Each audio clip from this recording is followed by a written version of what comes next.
time has come for the rise of the Sith. Today is the day of the premiere of Star Wars: The Acolyte, the long-awaited live-action debut of the High Republic era. But will the juice be worth the squeeze, or will this be yet another disappointing outing from Disney-led Star Wars? Only time will tell, but stick around as we attempt to parse through the many mixed signals that we've received from cast and crew. I'm Brennan Sem for the New Wave Nerd. Subscribe down below for more nerd content and commentary. Now let's get into the show. From StarWars.com, the official synopsis reads, an investigation into a shocking crime spree pits a respected Jedi Master against a dangerous warrior from his past. Now, as I mentioned in the intro, this show takes place in the High Republic era, so for a little bit of background info, I've taken the liberty of grabbing this image of the timeline from IGN.com. So real quick, just to explain this a little bit, to explain how time works in Star Wars universe, years are told in relation to the Battle of Yavin, the main event of Star Wars: A New Hope. So anything before A New Hope is signified by before the Battle of Yavin, BBY, and anything afterwards is after the Battle of Yavin, ABY. So again, this series is set during the age of the High Republic, which begins about 500 years before the Battle of Yavin and lasts for 400 years until about 100 years before the Battle of Yavin. So this age is marked this is generally described as the highest point of the Galactic Republic. This is when it's at the height of its powers. It is an age of expansion and exploration, of setting out and seeing what's in the broader universe.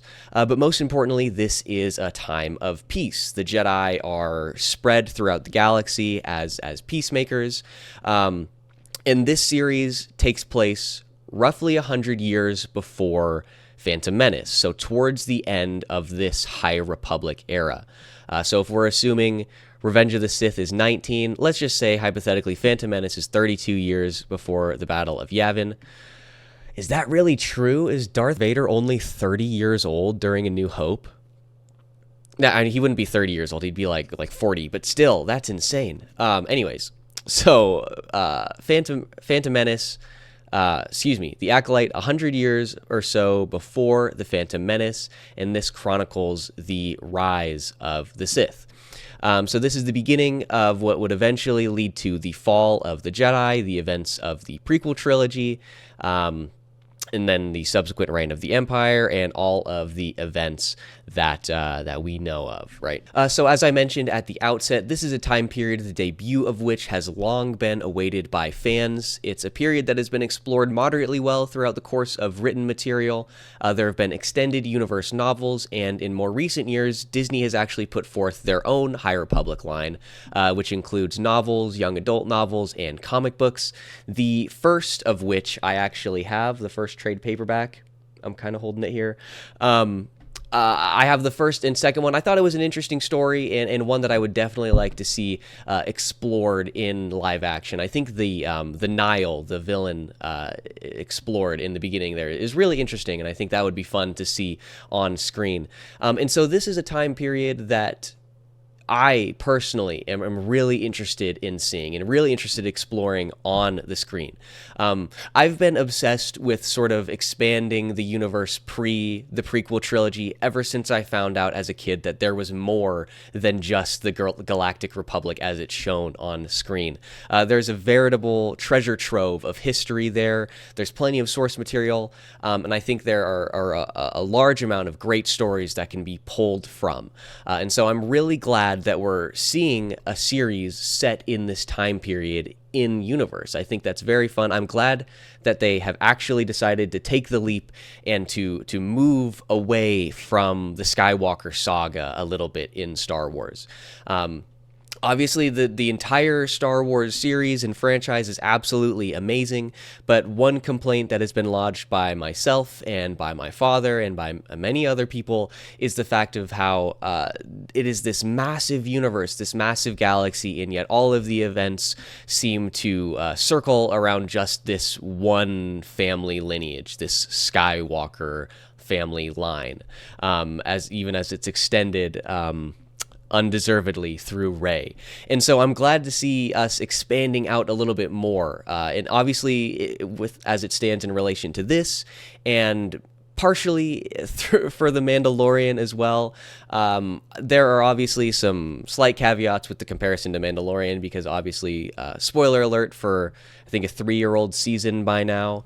But Luke obviously eventually shows up in The Mandalorian itself, so it's not quite a one-to-one, but I'm glad that we're expanding out ever so slightly from the Skywalker family, from the Skywalker saga. But that being said, there are obviously still some misgivings that I have about this series. But before I talk about the various things that give me pause, I do want to say a few positive things about it before we jump straight into the negative. I try here to be fair as much as possible through my own biased lens. But we have this article. It's an exclusive from comicbook.com. This was released a couple days ago, May 29th, 2024. I'm going to skip all of the preamble here and just jump right down to Leslie Headland, the showrunner's statements. Series creator and showrunner Leslie Headland demurred when asked about the Phantom Menace pulling the strings in The Acolyte, but did offer a cryptic tease at the show's as yet unrevealed villain. It's the inner saboteur, Headland told Comic Book, the bad guy inside all of us. To paraphrase another Jedi Master, that's the truth from a certain point of view. In The Acolyte, one perspective is Maze, a former student of Jedi Master Soul turned mysterious masked assassin. Headland previously told The Hollywood Reporter, "You will discover it when you're watching the show. It will be revealed." One thing to know about the show is that we've been talking about it as a mystery thriller. It's a serialized story, so each episode gives you more information about the story. We're obviously influenced by samurai films and I'm sorry, I don't know how to pronounce this, but also films like Rashomon, where you see one story and then you see it done in a different way. So what separates Star Wars The Acolyte from some of the other Star Wars series is that it's told in that particular way. Now that to me is interesting. I am obviously a big fan of the old samurai films, and I think it's good that the showrunner is saying that this series is at least partially inspired by those. Notably, of course, many Akira Kurosawa films were a lot of the inspiration for the original samurai trilogy. And so I'm glad to see that there's still some part of that there. There's still some aspect of the original trilogy and the original basis that is still coming through. And I like that she specifically points out Rashomon, right? An absolutely amazing film. It's one of the greatest films of all time, in my opinion. If you haven't seen it, it's definitely worth the watch. It's very short. I think it's only like an hour and a half. But yes, as she describes that film, it tells a story through multiple different viewpoints. And so I'm interested as to how that is necessarily going to correlate to this show. To what extent are they actually going to bring that format in? I think it generally would work better as a TV series than it does as a film, because you can explore more from the viewpoints and look more into each person's a personal experience in the way that they've experienced the actions of what's going on. And so that, to me, is really interesting. But let's get back to Leslie Headland's statement here. She says, quote, people who are good guys can be bad guys, and people who are bad guys can be good guys. There's a lot of moral ambiguity, which is why Jodie Turner-Smith's line in the trailer is so important. This isn't about good or bad. This is about power and who is allowed to use it. And I believe, of course, that the Jedi are a benevolent, well-intentioned institution, but they are an institution that they have amassed all of the power. So the question becomes, when did that happen? And since we know where they're headed in Phantom Menace, what went wrong? What are the cracks in that? So you definitely get the point of view of the Jedi, especially in terms of Amanda's character and trying to stop her and hunt her down. But you also get enough of Amanda's character's perspective that you can also see how both of them exist simultaneously. Now, I am not opposed to exploring stories from the viewpoints of the antagonists, right? I think viewing it from the viewpoint of the purported villain can give you, a deeper look into the state of the world. But the thing is that I think when you do these stories, where where you make the villain what has been the antagonist of the universe up until this point. When you make them the protagonist, it has to be done in a way that further explains their evil nature, right? It doesn't justify it. It doesn't make it more ambiguous. It doesn't make it more gray, and doesn't make you believe that this person, oh, maybe they're a hero. Maybe they think they're doing the right thing. Maybe they're doing this out of the kindness of their heart. No, it's to explore what has made this villain the villain. And to truly tell a story like that, you can't lose sight of the villain aspect. And so there are some things in this statement that fill me with a little bit of interest, and there's nuance there that can be explored, but there's certainly a fear there for me that they're going to lose track of the fact that the Sith are the villains, right? You can portray them as the quote-unquote protagonist of a series and yet still have them be the villains of the universe, which is what they kind of have to be. That this is how the Sith have been established in the universe up until now, and this is how the understanding of the Force, of the binding nature of the cosmos, right? And so at this point, I'm going to transition to more directly to the things that give me pause. And I want to talk about specifically about how the Force is going to be explored in this show. Leslie Headland, the showrunner, has come out explicitly and said that they are going to be looking at the Force from a different point of view in this series. The series is supposedly going to change the way that we view the Force and how it works in universe. And that's not necessarily a bad thing. I think there are ways to, expand and explore and maybe retcon some things in ways that still feel true to the nature of the source material. But based off of what I've heard, this is not going to be that. This is not going to be a change that is made that feels satisfying and keeping true to all that we've known thus far.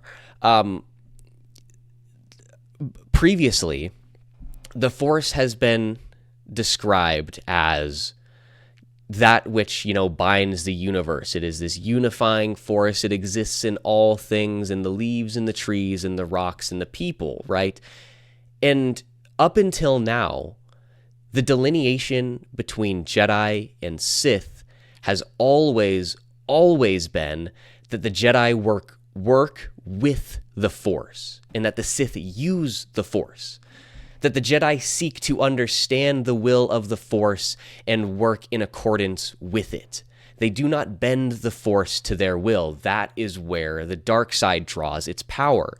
Not from utilizing and becoming one with the Force, but by bending this cosmic power to your will to enforce your own desires, your own goals upon the outcome of the world. And that is what the lack of balance is. For a long time, I had thought that for true balance to be achieved, there had to be Jedi and there had to be Sith, because to have balance, you have to have good and bad. You have to have the counterweight. But that's not how the Force truly works in the universe. The Jedi and the Sith aren't good and evil. It is not the Jedi are using the Force for good and the Sith are using the Force for evil. No, it is that the Jedi are in balance with the Force, with this unifying cosmic force. The Jedi are in accordance with this fundamental nature, and the Sith use this fundamental nature to achieve their own goals. They pervert the Force. That is what the Sith are. That is what the Sith have always been. And Leslie Headland, based off of her statement and the many interviews that she's done trying to promote this show, it seems clear to me that she has a fundamentally different view of the Force from George Lucas. A fundamentally different view, a view that completely alters the way that the universe and the cosmos has been set forth. And again, I don't necessarily think that retcons are always bad. I think that they can be used in a good way, and I think that they can be used insofar as to further enrich a story. But when you're dealing with something like this, where you fundamentally change the entire nature of the thing that makes this universe what it is, the thing that separates the good from the bad, the things that separate our heroes from our villains, when you fundamentally alter that, you impact every single thing that has ever been put forth in this universe. Everything from the movies, books, games. If you change the way that the Force works in this, it has to change everything. And it doesn't change it in a way that I think actually enriches the story. I think it actually detracts from the story. It takes away. Because the downfall of the Jedi. Look, so here's the deal. The downfall of the Jedi is so much more meaningful with the current understanding of the Force. Because the way that it works in universe is that the fall of the Jedi is precipitated, one, obviously, by their own hubris, their own belief that they, were seeing all and that nothing could slip past them, right? The belief that they were so strong that nothing could detract from, the peace that they had built. And furthermore, it wasn't just the hubris. The Jedi itself, the Jedi Order, the organization, the Council had begun to bend the Force to their will, for benevolent means, right? To protect the Republic, to ensure the protection of the galaxy, of the universe, and to solidify their nature. And it is partially through the bending of this will that the bending of the will of the Force to their own goals, their own desires. It is this that leads to their downfall. It is because the Jedi, it's because the delineation between the Jedi Order and the Sith becomes blurred. Not because the Force itself is some ambiguous thing that has no moral foundation. The line becomes blurred because the Jedi begin to fall. Because the Jedi lose their virtue. Not because the Sith are just, utilizing the Force to achieve a different means. It's because the Jedi begin to act like the Sith, and because they work like the Sith and bend the Force to their will, that they fall. And that is a much, much richer story. And if you alter the fundamental way that the Force works in universe, I don't see any way that necessarily positively impacts the story. And I think my viewpoint of this is further colored by the fact that we know without a shadow of a doubt that there are people involved in this production who have no root in the Star Wars universe. Obviously, Leslie Headland has discussed how she has been a massive Star Wars fan for a very long time, and she's talked about how she's pulled certain things from the extended universe into the show. She talks about exploring some of the broader media and trying to bring that in. And so Headland herself clearly has a love for the franchise, if not for Lucas's vision of the franchise, but for the franchise as a whole. She has clearly a deep love for her image of the franchise. But Leslie Headland herself came out in, I believe it was either Variety or Vanity Fair, an article, but she said that she had hired writers who had never seen Star Wars. Had never seen Star Wars. And the reason that she gave was because she wanted an outside point of view to make sure that the emotional points still hit and to hopefully bring in some new fans. I sort of get that reasoning, but I don't think it really tracks. Look, I understand hiring writers who maybe aren't like Star Wars who aren't rabid Star Wars fans. I understand hiring people who maybe didn't necessarily grow up with the franchise. I understand hiring people who don't love the franchise the same way that like the fans do.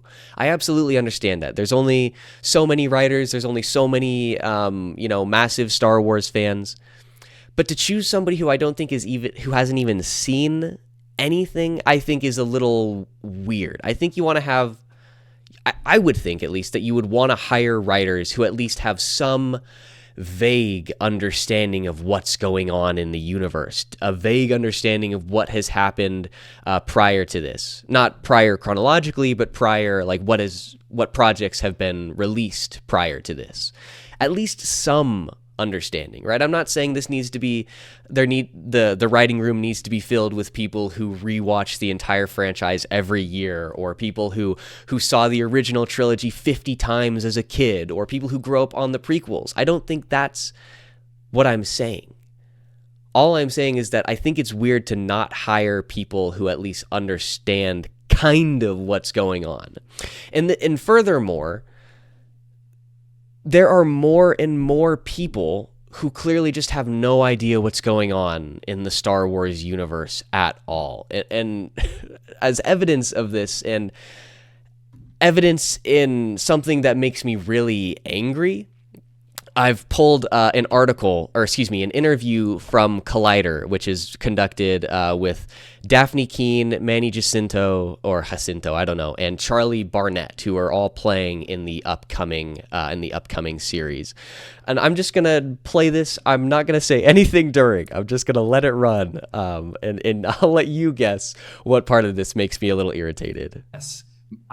Is this coming through? I did get in trouble for this answer at Star Wars Con. I got heat. Yeah. And in my mind, it's so funny to me because it literally, as a person who's outside and just a fan coming in, that was what was so beautiful and interesting to me. You know, people have been talking to me online about how Darth Vader is such a bad person. It's very clear, and it's very well established from those actions. But if you can't look and see that Anakin blowing up the Death Star possibly killed millions and millions of people. I'm going to get in trouble for saying this right now. You should just shut up. It's You just should like, shut up. but that is the beauty of this story, and it's the beauty of life, that it's you. It is nuanced. It's not about not holding people to the fire when they do make the wrong decisions or when they are bad, but recognizing why they led to the places that they led is important. I think it's why Lucas wrote it. I'm sorry. It's why I've kind of stopped using the word villain. Okay. Yeah, that's plenty. Go listen to the full article, or excuse me, the full interview if you're curious. So for starters, what do you think made me irritated there? Just, hazard a guess. Perhaps maybe it's the complete fundamental misunderstanding of the entire Star Wars universe. I don't know. Now here's the thing, and I want to be fair, and so for fairness' sake, that it could have been, a slip of the tongue, right? Skywalker, Anakin, Luke, it's easy to mess them up. I make mistakes on names all the time. I actually just made a mistake on one of the most recent Giancarlo Esposito video where I had brought up a cameo appearance at the end of Thor: Love and Thunder. I said it was Ares and it was actually Hercules. So the potential is there, but this is not the first time that Charlie Barnett has said that. This is the second time that Charlie Barnett has said that Anakin Skywalker blew up the Death Star. Second time. And not that long apart either. And in the interview, he actually says that he got blasted for making the mistake the first time. I think the first time he said it was at Star Wars Celebration, perhaps. And he just, obviously got, torn up and down on the internet because, I guess, for those of you who aren't aware, Anakin Skywalker doesn't blow up the Death Star. Not really. At least, I mean, I guess if we're gonna split hairs here, I mean, maybe he kind of technically does in Return of the Jedi, but in A New Hope he absolutely does not. It's Luke Skywalker, and I think the argument could be made that Anakin, doesn't in Return of the Jedi. It's a little ambiguous from the throwing of the Emperor. When I was a kid, I always thought that was what had blown up the Death Star. For some reason, I didn't think it was Lando. I don't know. I guess maybe it was just all the lightning going down the chute. But still, to make that mistake twice is crazy to me. And it's a mistake that, like, again, I mean, if you make it a slip of the tongue one time is completely understandable, and then to get torn up and down the internet is maybe taking it a little too far. The fandom can definitely take things too far, but then to make the mistake a second time, and it's a mistake that could have been rectified by like a quick Google search, or just spending 2 hours to watch the original, or A New Hope, or spending like 7 hours to watch the entire trilogy. Okay, to double check my facts here, I just did a quick Google search. Who destroyed the Death Star? The top answer, I mean, the AI overview from Google, Luke Skywalker. Okay, and then we have Wikipedia, the Death Star, the Rebel Alliance, blah blah blah, Luke Skywalker. Like, it's literally, not only is see, this is the crazy thing to me, is this is like the fundamental event in the entire Star Wars universe. As I mentioned at the beginning, this is the event around which time is reckoned in the Star Wars universe. Time is told in relation to the destruction of the first Death Star and the Battle of Yavin, and it's literally a quick Google search, and it just, to me, it shows just a complete lack of really understanding of the nature. This is probably a guy who maybe he's the kind of person who would be like, oh yeah, I watched Star Wars, and just didn't, had on in the background or vaguely saw clips of it, and didn't actually watch the movies, which is not a good sign to me in any way, shape, or form, right? I mean, at this point, to not understand who destroys the Death Star is not a good. It's not good marketing, at the very least. The show premieres today. This interview was conducted, I guess I don't know exactly when it was conducted, but it was uploaded to YouTube a couple days ago, like a week, like not even a week ago, less than a week. Okay, so all production is done. The filming is done. The post-production is done. You have been in this role for, I guess I don't know when he was cast, but the series itself was announced in like 2021 or 22. Leslie Headland was giving interviews in 2022. So like, there's plenty of time to go back and watch one movie, or to do a 10-second Google search. It just, I don't know. It just shows a little bit of a disrespect for the source material to me, and it doesn't bode well, coupled with the fact that the writer, or one of the writers, is completely unfamiliar with the source material. I don't know why that went over my head. I've been saying it like 8 times in this whole video.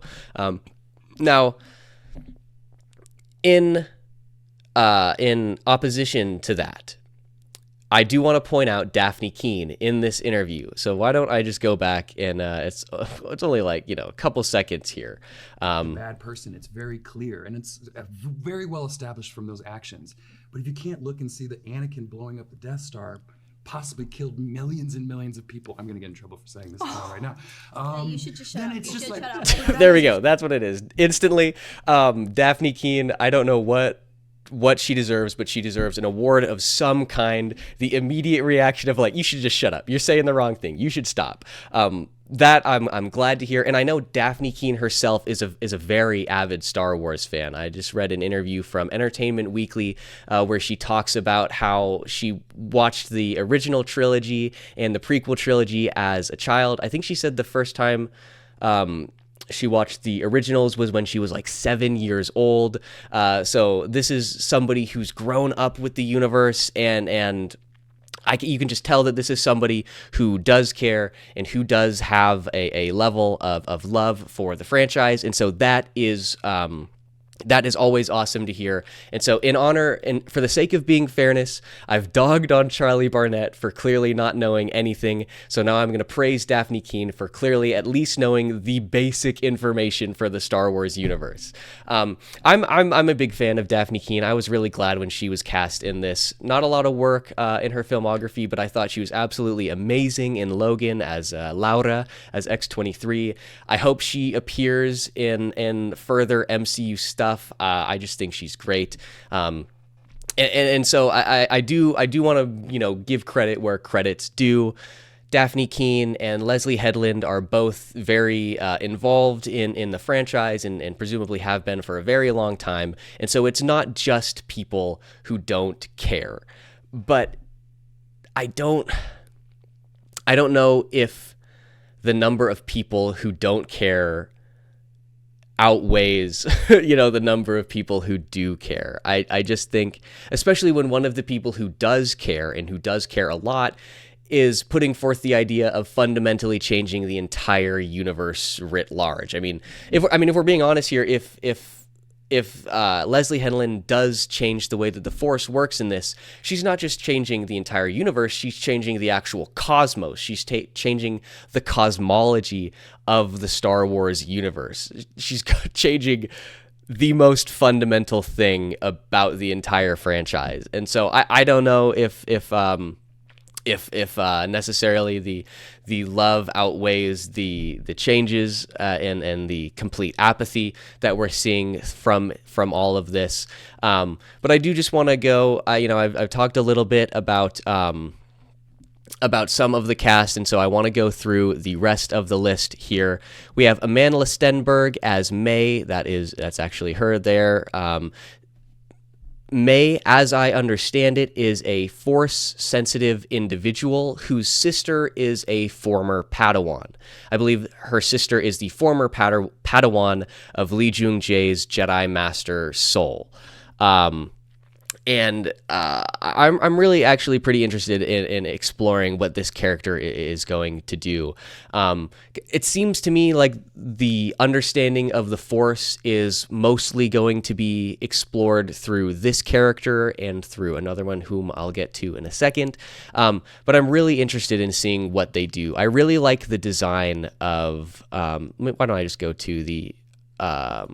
Oh, here we go. This is what I was looking for. I really like the design of Amanda Stenberg's May. I think that the costuming is really well done. And from what little bit that we saw of the interaction between her and Carrie Anne-Moss in the trailer, I think it looks pretty interesting. I wonder what the full thing is going to look like in the episode. But I think it looks moderately interesting, and I think there could be something fun to be explored there, various different fighting styles and the like. And so I think this is an interesting character. As I already mentioned, Lee Jung-Jae plays Jedi Master Soul. This is the... Oh, man. I'm going all over the place.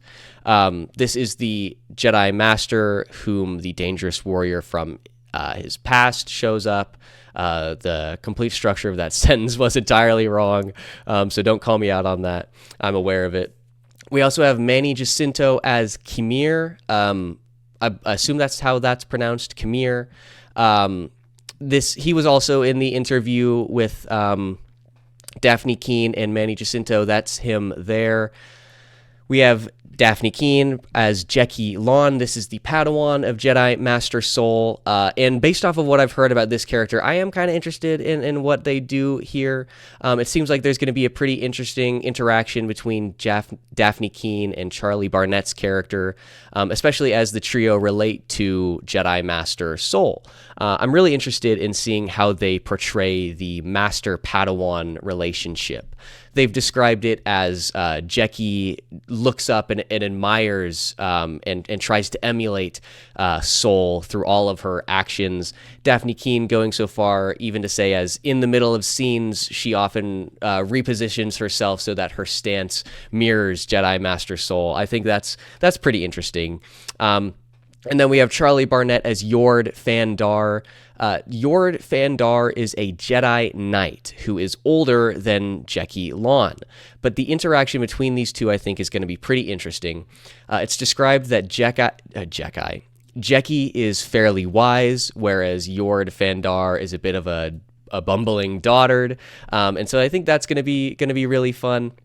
We have Jodie Turner-Smith playing Mother Anisea, who is the leader of a coven of witches. This is the other character, presumably whom the aspect of the Force is mostly going to be explored. And I don't know what's really going to be going on here. This coven of witches, I think, is kind of interesting to be explored.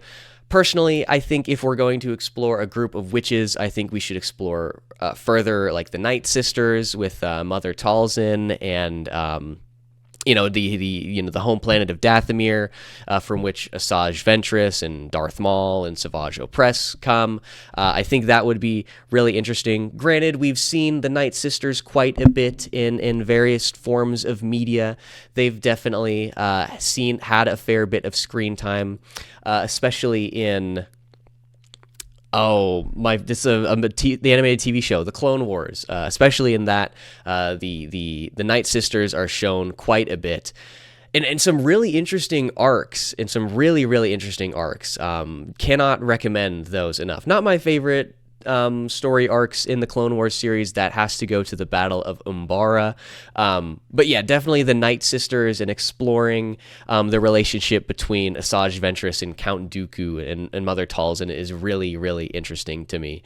But there's room for more Force-sensitive groups, obviously. It's an expansive universe, and so I'm curious to see how is this going to be different from some of the other Force-sensitive wielders that we've seen before? Going further on the cast list, we have Rebecca Henderson playing Vernestra Ro, I don't know, Ro, whatever. Rebecca Henderson, I believe, is actually the wife of Leslie Headland, the showrunner. This is a character that I think actually made her debut in the High Republic comics, if I remember correctly.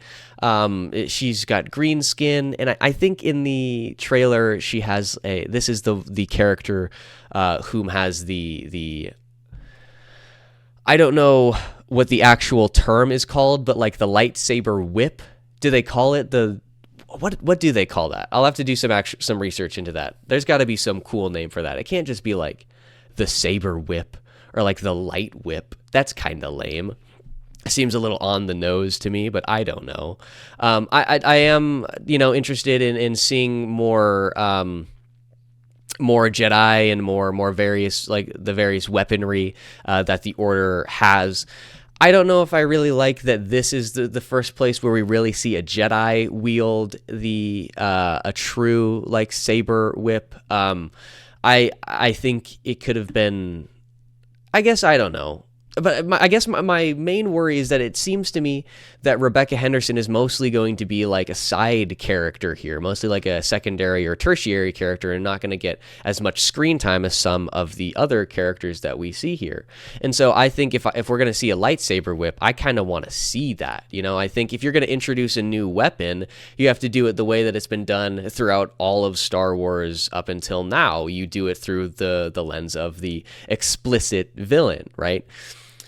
Through the original trilogy, all we have is the standard single-bladed lightsaber, and then we get the double-bladed lightsaber, which is introduced through the amazing villain that is Ray Park's Darth Maul, right? And then, we don't really see anything that's super new until we get to the sequel trilogy, which is, Kylo Ren, and we see him with a crossbar, right? And you introduce this, granted not entirely new, but moderately new aspect of the weaponry through the lens of the villain. Now, granted, that's not entirely accurate, right? Because we have the combination of the blaster with the lightsaber that gets introduced through Ezra Bridger. But I mean, that's kind of different because it's sort of, they're on their own. It's it's a different time frame. It's a localized cell. But I don't really like the blaster lightsaber, to be honest. I don't know. I just think if you're going to introduce something like that, especially something that has been the conversation of fans up until now, it has long been speculated that the saber whip is not only possible, but that we would see it in live action. There's been speculation for years and years and years. I mean, as far back as I can remember, I remember being like 12 years old looking at concept art of Jedis with lightsaber whips and stuff like that. And so I think when it's something like that, you would want to give it its proper due. But that's a minimal thing. I'm still just glad that we're seeing it and expanding the arsenal ever so slightly. Continuing on, we have Game of Thrones Dean Charles Chapman as Torben, I'm sorry, I'm probably pronouncing this name wrong as well. Junis Suotamo as Kanaka. This is the Wookiee Jedi.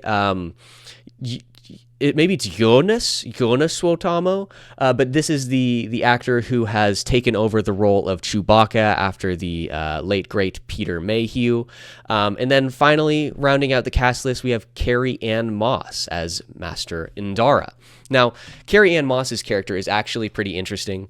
I still think she would have been much better as a Sith. I think that she would have been amazing as the series villain, but that's neither here nor there. She's the Jedi, so we'll just do with it what we will. I'm sure Carrie Ann-Moss is going to do amazing, and I know recently she gave an interview where she discussed the choreography of her fighting style, and I think they described it as, oh man, I can't remember the exact term they used. It was something like Force Fu or Jedi Fu or something like that. But it's derived from Kung Fu. It has a lot of the inspiration is widely from Kung Fu technique, and I think that's fun. I always really enjoy when people use like real world martial arts techniques and pull them and use them as inspiration for their fictional fighting. That's obviously very fun. The Star Wars, like we mentioned earlier, has taken a lot of its cues from samurai films, and I think what's Ray Stevenson's character in Ahsoka. Give me a minute here. Ahsoka, let's see. David Tennant is in this? I did not realize that. Oh, I didn't know he was the voice for Hu Yang. That's fun. Baylan Skoll, that's what it was. I knew it was Skoll something, but I couldn't remember. This character, a lot of his, some of his techniques are derived from like English sword fighting, like broadsword fighting, and I think that's really cool. And so I know there have been some people who have criticized the choreography or the fact that they're pulling from a different martial art. I don't think that there's necessarily anything negative about that. I think that that's really cool, and so I'm glad that they are further, along with the arsenal, I'm glad that they are further expanding out the techniques of martial arts and the fighting styles that the Jedi utilize. And so that is really cool to me. But I don't know. I mean, I don't know if it's... There's a lot of questionable things about this series. Likely, I think it is going to be a disappointment. I think I'm going to be let down. I don't think my hopes are going to be lived up to. I don't think I'm going to like the fundamental changes that are made to the Force, to Star Wars here. And I think that the company and the backers have been very, very vocal about their disdain for the Star Wars fandom, especially as it relates to the marketing of this. They have repeatedly just disparaged the fans, and so I don't think that there's going to be much to save this series. I think there are going to be a lot of cool things, and I'm really excited to see what happens. I think there's plenty, as I mentioned, there are plenty of various things that can be explored in this time period. I think there is certainly room to expand upon directly related to this story. There are enough characters that you could, create multiple different spin-offs. The era itself is so broad and vast, and it expands the universe out such that you could truly tell a million different stories. But I don't know. I don't think it's going to be worth it. I'll still be tuning in, though. This is absolutely one that I plan on watching, if just to hate watch, frankly. No, I'm not going to hate watch it, because I am still going to try and hold out hope that the series, if maybe I don't like the changes that they make to the Star Wars universe, but that the series itself is at least made well, and that the quality is well done. Even if I don't like the story, at least as long as it's a good show, then I'll feel a little bit better about that. But only time will tell. As I said, today is the premiere. We have 2 episodes coming out today, and then they will be released weekly on Tuesdays up until the series finale, or I suppose the season finale, on July 16th. It will be available on Disney+. Let me know down below in the comments. What are you guys thinking? Is this one that you're going to watch? Do you have hopes? I don't know. I don't know. I don't know. I think I've said enough. I'm just going to be repeating myself here. Let me know, do you think it's going to be good? Is it going to be bad? What do you think about the direction that they're taking the Force? Make sure that you subscribe for more content, and we will be back here tomorrow with another news segment, and I will catch you guys then.